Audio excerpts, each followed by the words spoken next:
Si vous êtes menuisier, ébéniste ou si vous avez grandi dans l'odeur de copeaux d'un atelier, vous connaissez peut-être ce nom. Guillier. Une toupie, une dégauchisseuse, un corps de fonte massif sur lequel on aurait pu danser, qui ne vibrait pas, qui ne cédait jamais. Le nom estampillé dans le métal, transmis du père au fils, avec la machine. À son apogée, Guillier employait jusqu'à 2700 personnes, se disait la plus grande usine du monde dans sa spécialité, et expédiait ses machines de Londres à Casablanca. La maison avait survécu à un incendie, survécu à la Grande Guerre, survécu à la crise de 1929, à une scission familiale, à une seconde guerre. Et puis, après plus d'un siècle, elle a disparu. Comment un nom que les hommes de métier connaissaient dans toute la France a-t-il pu s'éteindre ainsi ? Chapitre 1 : Les mains du menuisier. Cette histoire commence, comme tant d'histoires industrielles françaises, par un homme qui ne savait presque pas lire. En 1847, dans une rue étroite de la vieille ville d'Auxerre, un ébéniste poussa la porte d'une boutique au 43 de la rue du Temple. Il s'appelait François Guillier, il avait 24 ans. Il n'avait presque rien.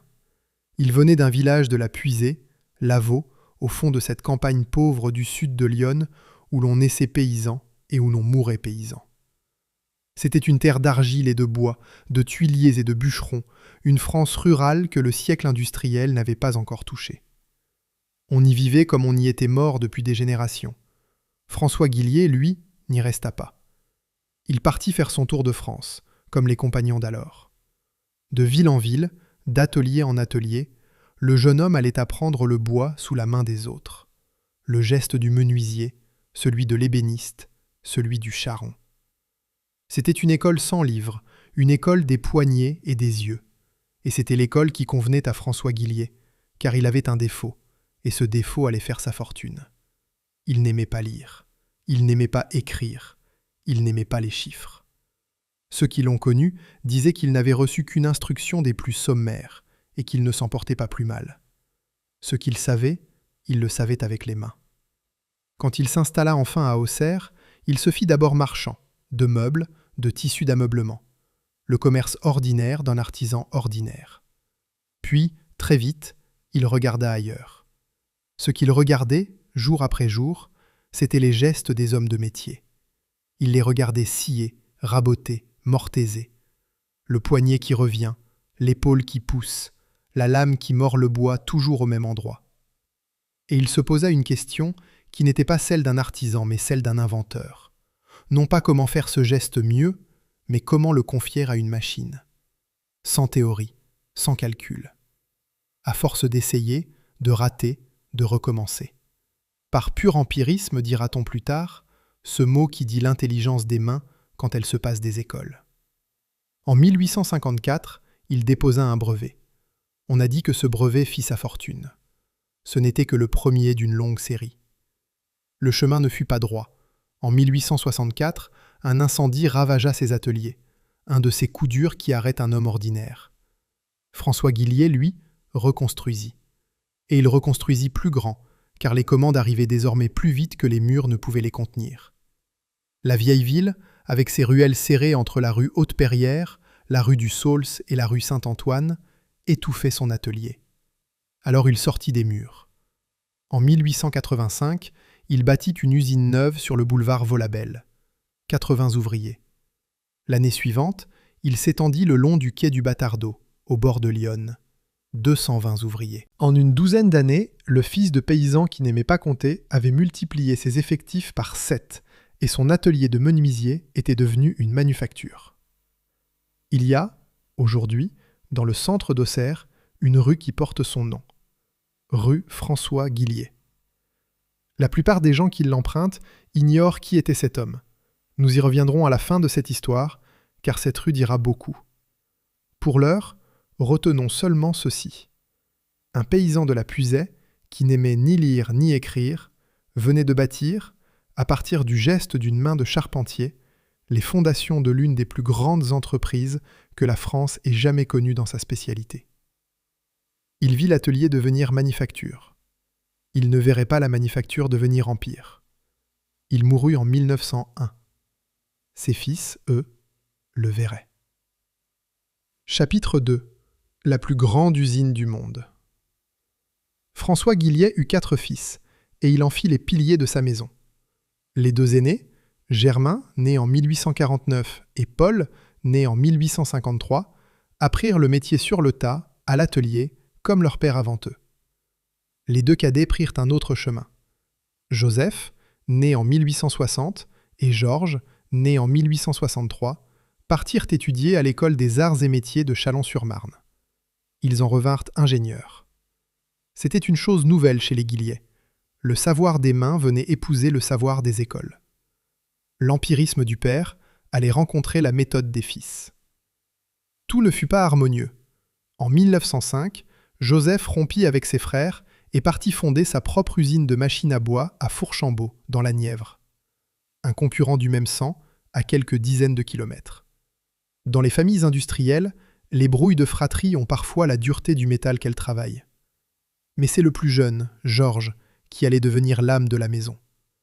Après l'exposition de Vienne, d'où Guilliet rapporta une médaille d'honneur autour de 1890, il passa des années en Autriche à ouvrir des marchés pour les machines d'Auxerre.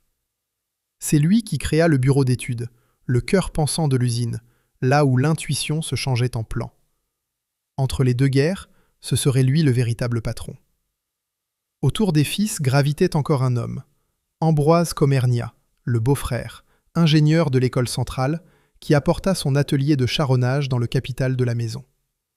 En 1905, l'affaire prit le nom de Guilliet, Fils et compagnie. La petite boutique de la rue du Temple était devenue une entreprise d'ingénieurs.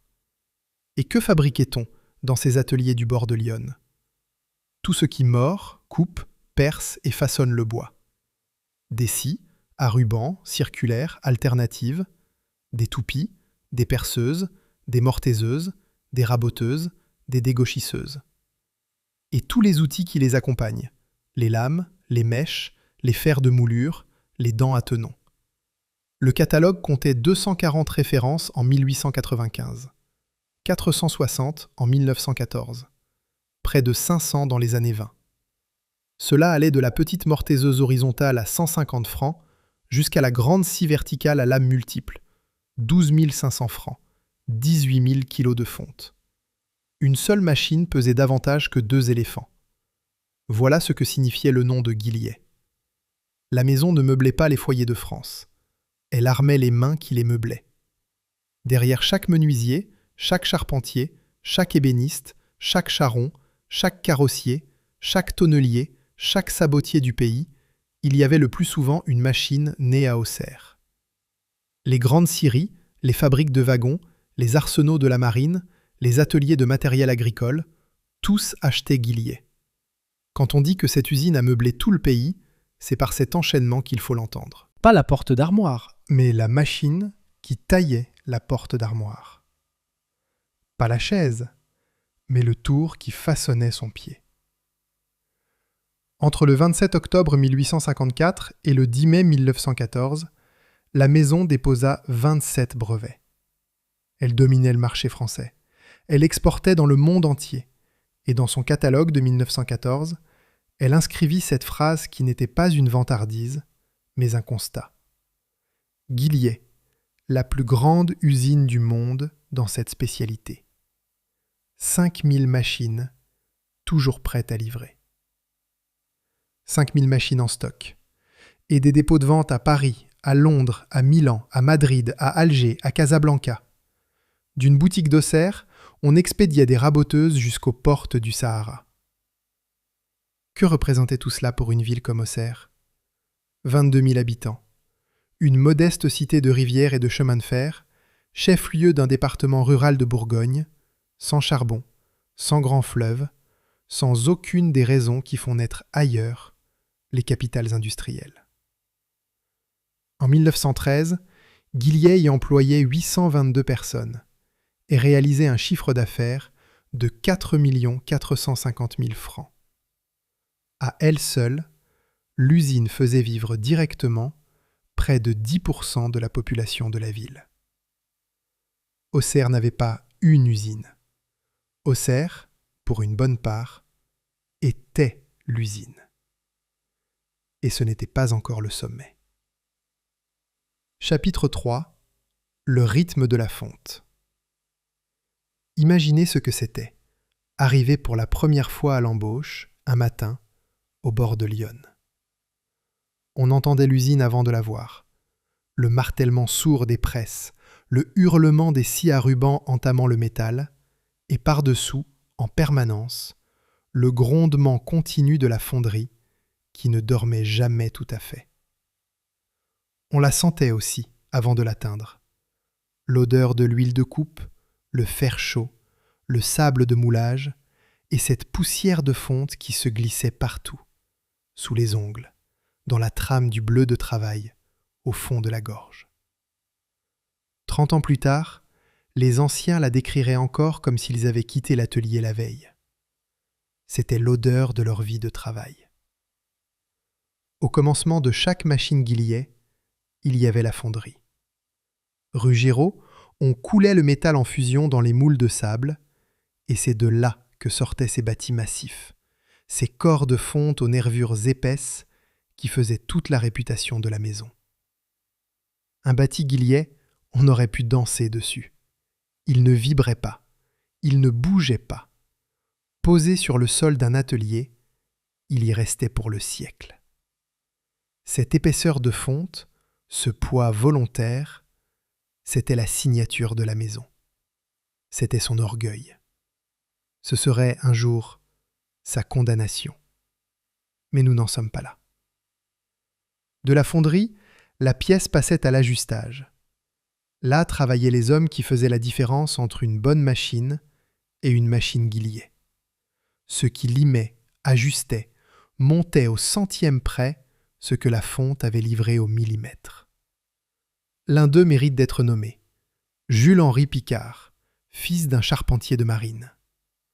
Entré comme simple ajusteur, il monta jusqu'à diriger le bureau d'études en 1905.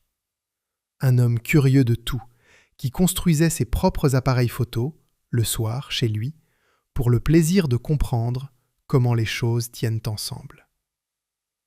La République le fit chevalier de la Légion d'honneur. Parti d'un établi, arrivé au plan.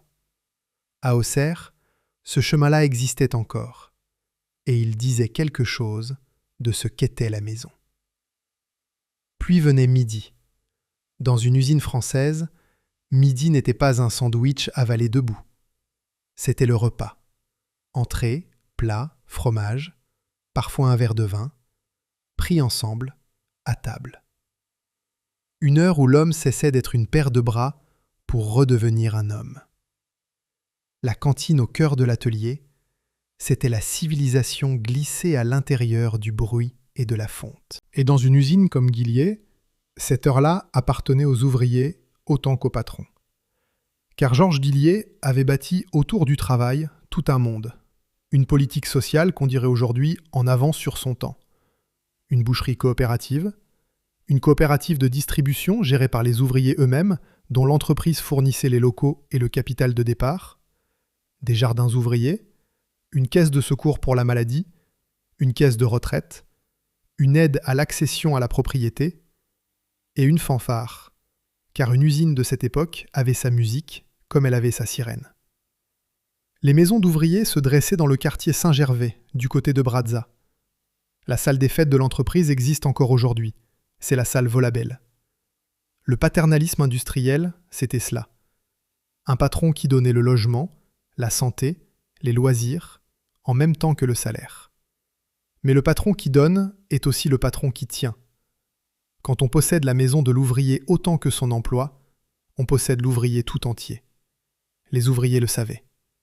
À mesure que l'atelier devenait usine, le vieux lien entre le maître et le compagnon se changeait en rapport de force entre le patron et le prolétaire. C'était l'époque où montait, dans toute la France, une conscience ouvrière neuve. Les conflits n'étaient pas rares. En juin 1919, une grève paralysa l'usine pendant 3 semaines. Cette conscience-là, la guerre l'avait nourrie. Car la Grande Guerre transforma Guillier du tout au tout. Paul Guillier alla en personne arracher un contrat d'obus à Louis Loucheur, au ministère de l'Armement. Et l'usine de machines à bois devint une usine de guerre. On y fabriquait des obus de 75, 3000 à 4000 par jour, expédiés depuis la gare de Saint-Gervais. La consommation de fonte passa de 2600 tonnes en 1914 à 9500 tonnes en 1918. Pendant ces années, la production de guerre représenta les 3/4 de l'activité. Pour tenir ce rythme, il fallut des bras. Ils arrivèrent des Ardennes, du Nord, de la région parisienne, ouvriers spécialisés venus des régions envahies ou des grands bassins industriels, qui apportaient avec eux un savoir-faire et des idées, et une conscience politique plus aiguisée que celle de la campagne bourguignonne. Ce sont eux, en partie, qui firent l'usine de la guerre. Au plus fort, en 1918, Guillier comptait jusqu'à 2110 salariés en moyenne. Et le 11 janvier de cette année-là, 2700 personnes franchirent les grilles. Autour de 1920, on disait qu'un foyer auxerrois sur 3 vivait de l'usine. C'est au cours de cette guerre que se joua, sans que personne le voie, le moment le plus décisif de toute cette histoire. André Citroën, qui montait alors ses propres usines d'obus, vint visiter Auxerre. Paul Guillier, à son tour, alla voir les chaînes de Citroën au quai de Javel, ces convoyeurs où la pièce avançait seule vers l'ouvrier, où chaque geste était standardisé, mesuré, répété à l'identique. Il en revint impressionné. Et il décida de ne pas le faire. Pas chez lui. Pas à Auxerre. La maison Guillier continuerait de construire comme elle l'avait toujours fait. Des machines solides, variées, presque uniques, par des ouvriers très qualifiés. C'était un choix d'honneur, autant que d'habitude. On ne mesurait pas encore ce qu'il coûterait. Mais le coût, lui, avait déjà commencé à courir. Chapitre 4. Le sommet. Au sortir de la guerre, Guillier était au faîte de sa puissance. En 1924, l'usine employait encore 1860 personnes. Le nom était connu de Londres à Casablanca. Le bureau d'études dessinait des machines admirées dans le monde entier. La fonderie tournait, les wagons partaient pleins de la gare de Saint-Gervais. Une dynastie d'ingénieurs régnait sur la plus grande usine du monde dans sa spécialité, et rien, absolument rien, ne laissait deviner que la pente avait déjà commencé. Georges Guillier pouvait être fier. Il avait pris l'invention empirique d'un père qui ne savait pas lire et l'avait portée au rang d'art industriel. Il avait bâti un monde autour de ses ouvriers. Il avait fait d'une ville de Bourgogne une capitale mondiale de la machine à bois. Il laissait, comme on l'a écrit, une entreprise à son zénith. C'est précisément là que se noue la cruauté de cette histoire. Car en 1925, Georges Guillier mourut, brusquement, au sommet. Il ne pouvait pas savoir que la crise de 1929 serait la première d'une longue série d'épreuves. Il ne pouvait pas savoir que le grand déclin avait, en réalité, déjà commencé. Ce mois de mai 1925, l'année même de sa mort, quand les commandes, pour la première fois, se mirent à baisser sans plus jamais remonter. Il y avait, dans la gloire de Guillier, un poison logé au cœur même de sa réussite. Ces machines de fonte, ces bâtis massifs dont on disait qu'on aurait pu danser dessus, étaient conçus pour durer. Pas 10 ans, pas 20 ans, plusieurs générations. Un menuisier qui achetait une raboteuse Guillier l'achetait pour lui, pour son fils, et souvent pour le fils de son fils. C'était l'orgueil de la maison. C'en serait aussi l'arrêt de mort. Car une machine qui ne s'use jamais est une machine qu'on ne rachète jamais. Guillier avait fabriqué la perfection. Et la perfection, dans le commerce, ne se vend qu'une fois. Le successeur de Georges serait son fils, Robert Guillier, né en 1889. Un homme de devoir, disait-on, plus qu'un homme de commandement.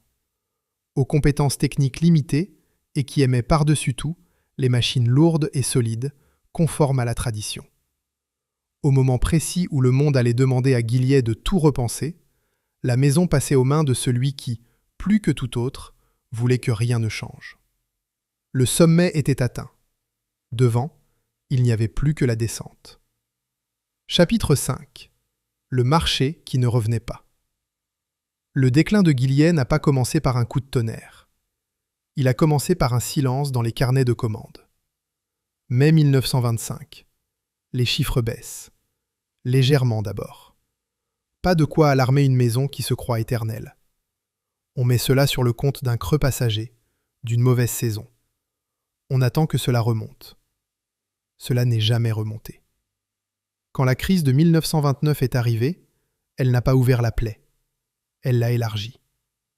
Et derrière le ralentissement général, il y avait pour Guilliet un mal qui n'appartenait qu'à elle. Un mal logé non pas dans ses faiblesses, mais dans sa force même. Toute la France équipée en machines à bois l'était désormais. Les grandes scieries avaient leurs scies. Les menuisiers avaient leurs raboteuses. Les charrons, les carrossiers, les arsenaux. Tous possédaient leurs machines Guilliet. Le marché du premier équipement, celui qui avait fait la fortune de la maison pendant 70 ans, était saturé. Il ne restait que le renouvellement. Et c'est là que le génie de Guilliet se retournait contre lui. Une machine Guilliet ne s'usait pas. Elle ne tombait pas en panne. Elle ne cédait pas. Le menuisier qui en avait acheté une en 1910 la passerait à son fils. Et son fils la passerait au sien. Ces machines étaient conçues pour durer plusieurs générations. Conçues, autrement dit, pour ne jamais être remplacées. Il y eut bien une tentative de réagir. Après la mort de Georges, un ingénieur des arts et métiers, Jean Frémy, prit la tête de la fabrication. Il avait commencé, dès 1922, à introduire dans les ateliers l'organisation scientifique du travail, le chronométrage, la rationalisation des gestes, le taylorisme dont l'Amérique faisait sa religion. C'était, sur le papier, exactement ce dont la maison avait besoin. Mais on ne rationalise pas un atelier qui fabrique des centaines de modèles différents. La fierté de Guilliet, c'était l'étendue de son catalogue. Un appareil pour chaque besoin, presque une machine pour chaque client. Or, cette variété infinie interdisait la grande série. On ne pouvait pas produire à la chaîne ce qu'on produisait à l'unité. Frémy modernisait la cuisine d'un restaurant qui refusait de réduire sa carte. Et pendant ce temps, le monde technique avançait. L'électricité transformait l'atelier. Les moteurs individuels remplaçaient les vieilles transmissions par courroie. Guilliet adopta tout cela, mais tard. Toujours tard. La maison avançait à reculons, le regard tourné vers son glorieux passé. Un historien dira plus tard, avec une cruauté juste, que cette entreprise ne faisait que prolonger l'amateurisme du XVIIIe siècle. L'empirisme inspiré du père François, devenu, 2 générations plus tard, un refus poli du calcul et de la méthode. Au sommet de cette maison qui réclamait un visionnaire, il y avait Robert Guilliet, le petit-fils du fondateur. Un homme honnête, scrupuleux, attaché à la maison comme à un devoir. Mais son goût le portait tout entier vers ce qui avait fait la gloire d'hier. Les machines lourdes, massives, conformes à la tradition. Là où il aurait fallu un homme prêt à tout remettre en question, la maison avait un gardien du temple. Il aimait la fonte, il aimait le poids, il aimait que rien ne change. Le monde, lui, allait changer, et il n'attendrait pas Robert Guilliet. Chapitre 6. Le poids comme vertu. La chute d'une grande maison industrielle est rarement l'histoire d'un seul mauvais choix. C'est une suite de décisions, chacune raisonnable prise isolément, chacune fidèle à l'esprit de la maison. Et c'est leur accumulation qui creuse la tombe. Chez Guilliet, on peut suivre cette suite presque comme un dossier que l'on instruit. 3 pièces, 3 décisions. La première avait été prise des décennies plus tôt, pendant la Grande Guerre, et nous l'avons déjà vu. Le jour où Paul Guilliet, revenant des chaînes de Citroën au quai de Javel, choisit de ne pas les imiter.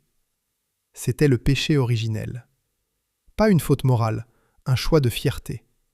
Continuer à construire des machines presque uniques, par des ouvriers très qualifiés, dans un atelier qui n'était pas une chaîne, mais une cathédrale d'artisans. Adopter la production standardisée de masse aurait exigé des investissements massifs et une rationalisation brutale. La maison s'y refusa.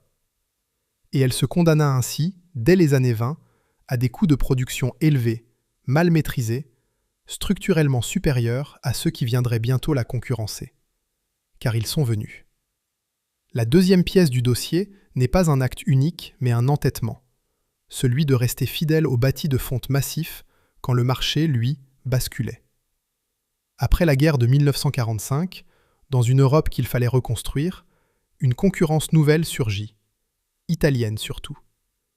Des constructeurs qui proposaient des machines d'une toute autre conception. Là où Guilliet coulait des bâtis de fonte de 12 mm d'épaisseur, les Italiens en proposaient de 5. Plus minces, plus légers, des pièces d'aluminium, parfois de plastique. Des machines élégantes, modernes et surtout beaucoup moins chères. Le jeune menuisier qui ouvrait son atelier ne voulait plus d'un monument de fonte de 18 000 kilos. Il voulait une machine qu'on pouvait déplacer, qu'on pouvait s'offrir, qui faisait le travail. Guilliet comprit le danger. Tardivement, mais le comprit. En 1953, la maison tenta le virage.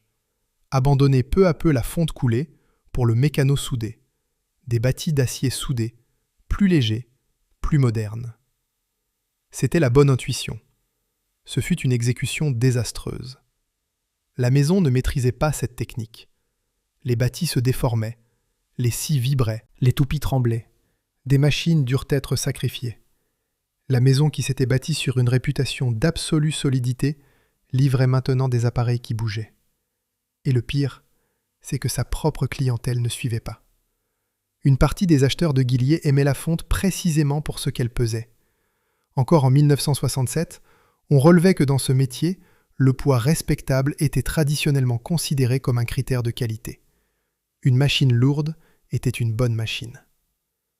Guilliet se retrouvait pris en tenaille, trop lourde et trop chère pour les modernes, trop incertaine désormais dans sa qualité pour les traditionnels qu'elle avait déconcertés.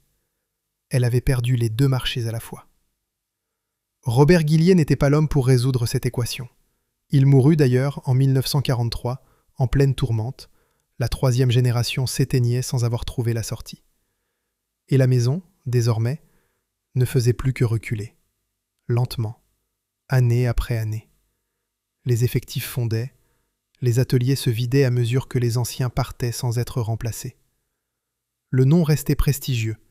L'entreprise, elle, se mourait. La troisième pièce du dossier, la dernière, ne fut pas vraiment une décision. Ce fut un constat.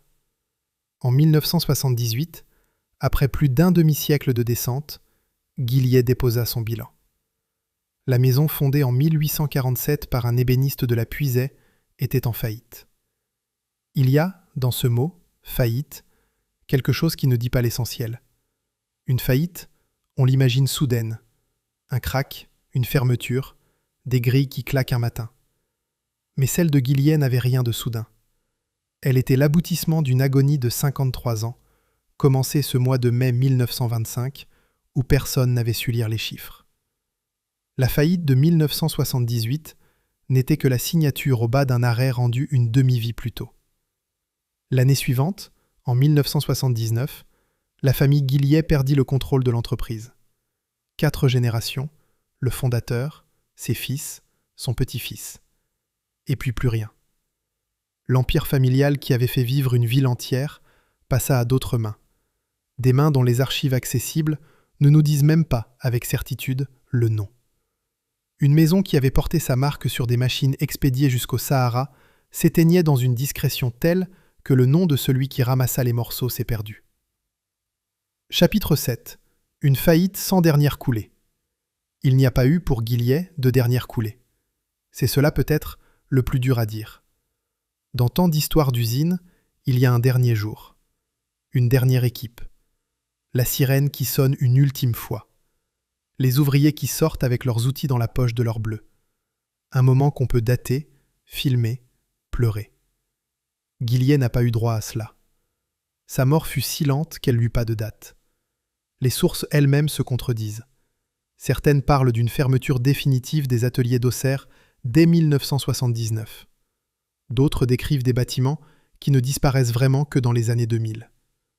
Une usine qui meurt sur un demi-siècle ne meurt jamais tout à fait un mardi. Le nom, lui, refusa de disparaître. En 1989, une société nouvelle fut créée pour le porter. Guillier Machine à Bois. Une coquille, ou presque. Aucun salarié. Un siège rue Géraud, là où la fonderie coulait encore. On essayait de faire vivre un nom après la mort de la chose. Puis, en 1993, le nom fut absorbé. Intégré à une autre maison, Chambon, dans le Jura, laquelle fut à son tour rachetée par un groupe belge. Le nom de Guillier, qui avait désigné la plus grande usine du monde dans sa spécialité, devint une ligne de produits. Une marque parmi d'autres dans le catalogue d'une entreprise étrangère. Voilà comment meurt une dynastie industrielle.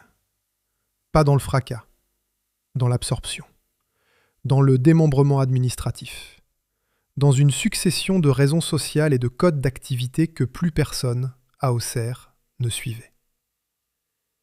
Et pourtant, quelque chose tint bon. La fonderie. La vieille fonderie de la rue Géraud, là où tout avait commencé, là où l'on coulait le métal dans le sable depuis l'autre siècle. Elle continua. Après la faillite, après la perte familiale, après l'absorption. Elle survécut à l'entreprise qu'elle avait servie. Elle ne ferma qu'en avril 2010, 32 ans après la faillite. Le cœur de feu de la maison Guillier battait encore, faiblement, des décennies après que le corps eut cessé de vivre. C'est peut-être l'image la plus juste de cette histoire. Non pas une explosion, une braise qui refuse de s'éteindre, longtemps après que le feu est mort. Chapitre 8. La friche au bord de l'Yonne. Sur les bords de l'Yonne, à l'emplacement de l'Empire, il restait une friche, l'une des plus vastes de la ville. Les halles, les ateliers, la fonderie, un grand corps industriel à l'abandon, au bord de l'eau, au cœur d'Auxerre. Les vitres cassées, le toit qui prenait l'eau, le boudléia, cet arbuste qui pousse dans toutes les ruines de France, montant entre les briques. Le silence, là où le grondement de la fonte avait régné un siècle. Avant que les pelles n'arrivent, un groupe de rock auxerrois, terrain vague, vint filmer dans la fonderie abandonnée. Le chanteur, Antoine, dit de ce lieu qu'il avait fait vivre 1000 personnes pendant 100 ans. Son père, Francis, avait été fraiseur à la fonderie Guillier en 1976. Il se souvenait de toutes ces machines alignées, des tours, l'un derrière l'autre, avec un homme qui travaillait à chacun. Un fils qui filme dans le silence l'atelier où son père a travaillé dans le bruit. C'est toute l'histoire de la France industrielle, ramassée dans une seule image. Puis Auxerre a décidé de tourner la page. Le site fait aujourd'hui partie d'un grand projet d'écoquartier. 17 hectares au bord de la rivière, un budget d'environ 200 millions d'euros. Tout près, les silos à grains du Batardeau, rachetés par la ville pour 1 900 000 euros, ont été abattus à partir de la fin de l'année 2024. Pour les démolir, on a fait venir la plus grande pelle mécanique d'Europe. Une machine de 76 mètres de haut, plus de 300 tonnes, conduite par une entreprise venue de Bordeaux. Pour effacer ce qui restait du quartier industriel, on a donc déployé une machine plus grande, plus lourde, plus impressionnante que tout ce que Guillier avait jamais construit. La fonte d'Auxerre, abattue par un acier plus gros qu'elle. Le démembrement avait désormais sa propre cathédrale. De l'Empire, on veut tout de même garder un fragment. La halle Guillier, sur le site des Montardois, celle qui abrite, dit-on, les vestiges de l'Empire, doit être reconvertie. Des commerces, des bureaux, la géométrie de l'oubli. On conserve le mur pour pouvoir oublier ce qui se faisait derrière. Là où l'on coulait les machines qui armaient les mains de tout un pays, on vendra bientôt autre chose. Chapitre 9. Ce qui ne s'use pas. Et pourtant, allez voir, aujourd'hui, dans les ateliers des menuisiers, des ébénistes, des charpentiers de France. Cherchez les vieilles machines, les toupies, les dégauchisseuses raboteuses, les corps de fonte aux nervures épaisses. Vous en trouverez encore, debout, en marche, qui portent le nom de Guillier. Achetées, revendues, transmises. recherchées même sur les marchés d'occasion, par des hommes de métier qui savent ce qu'elles valent. Car ces machines que la maison avait conçues pour durer plusieurs générations, durent en effet plusieurs générations. Elles ont enterré l'entreprise qui les a faites, et elles travaillent encore. C'est le dernier paradoxe et le plus parfait. Ce qui a tué Guillier est exactement ce qui a sauvé son souvenir. La machine indestructible n'a pas trouvé d'acheteur une seconde fois, et c'est ce qui a ruiné la maison. Mais la machine indestructible ne meurt pas, et c'est ce qui, chez les hommes de métier, fait vivre le nom encore aujourd'hui. Guillier ne survit pas dans le grand public qui n'a jamais connu ces machines. Il survit dans les mains qui les emploient. Là, exactement, où François Guillier, le premier, avait regardé travailler les mains des menuisiers. Le nom existe d'ailleurs encore, commercialement, dans le Jura, fabricant de machines à bois depuis 1847. La date du fondateur, portée par d'autres, dans un autre département. Quant à la famille, sa dernière trace est aussi étrange que le reste. L'arrière-petite-fille du fondateur, Marie-Claire Guillier, mourut en 2012, à 91 ans, dans la maison familiale du domaine des Chênaies. Elle l'avait léguée au Vatican. Il y a, à Auxerre, une rue qui porte le nom de François Guillier. Nous l'avons croisé au début de cette histoire. La plupart des gens qui l'empruntent ne savent pas qui il était. Ils ne savent pas que ce paysan de la Puisée, qui n'aimait ni lire ni compter, avait bâti à partir du geste d'une main une maison qui fit vivre un tiers de leur ville et expédia ses machines aux 4 coins du monde. Ils ne savent pas qu'elle a construit des machines si parfaites qu'elles ont fini par survivre aux besoins qu'on avait d'elles. Une maison défaite non par une catastrophe, non par un rival venu d'un coup, mais par sa propre perfection, et par un demi-siècle de refus de changer. Les murs sont encore là, au bord de l'Yonne. Bientôt, ils abriteront autre chose. Ce qui manque dans ces murs, ce n'est pas le bruit, c'est le travail. Plus de fonte coulée, plus de scies qui mordent, plus de ces ouvriers qui sentaient le métal avant d'atteindre le portail. Il reste le nom sur une plaque de rue. Et quelques machines de fonte, quelque part, qui tournent encore, fidèles, increvables et seules.